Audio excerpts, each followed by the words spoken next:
In this video, we'll look at acid-alkali titrations.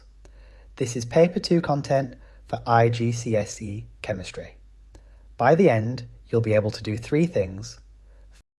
First, describe the titration apparatus. Second, carry out a titration step by step. And third, use the result to find a concentration. A titration lets us find an unknown concentration very precisely. The acid goes in the burette, a long graduated tube with a tap so we can measure exactly how much we add. A pipette measures out an exact fixed volume of the alkali. The alkali goes into a conical flask along with a few drops of indicator to show us when the reaction is complete. Here's the method. First, use the pipette to add a known volume of alkali to the conical flask with a few drops of indicator. Then run acid in from the burette, swirling the flask. As you get close, add it drop by drop. Stop at the end point, the moment the indicator just changes colour, showing the acid has exactly neutralised the alkali. Record the volume of acid used. This is the titer. You repeat the whole thing until you get consistent results, then take an average. Finally, the calculation.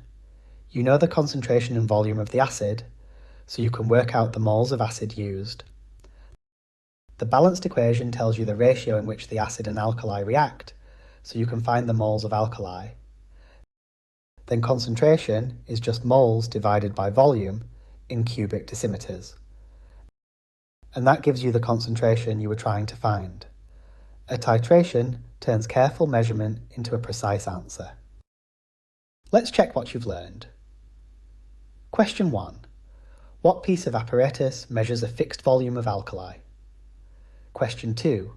What is the end point of a titration? Question 3. What does the indicator tell you?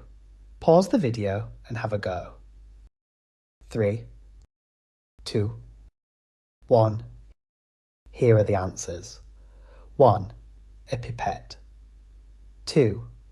The point where the indicator just changes colour, showing neutralisation is complete. 3. When the acid has exactly neutralised the alkali. Thanks for watching. If this video helped, please give it a like and subscribe to the channel for more IGCSE science revision. My revision workbook is available from the link in the comments.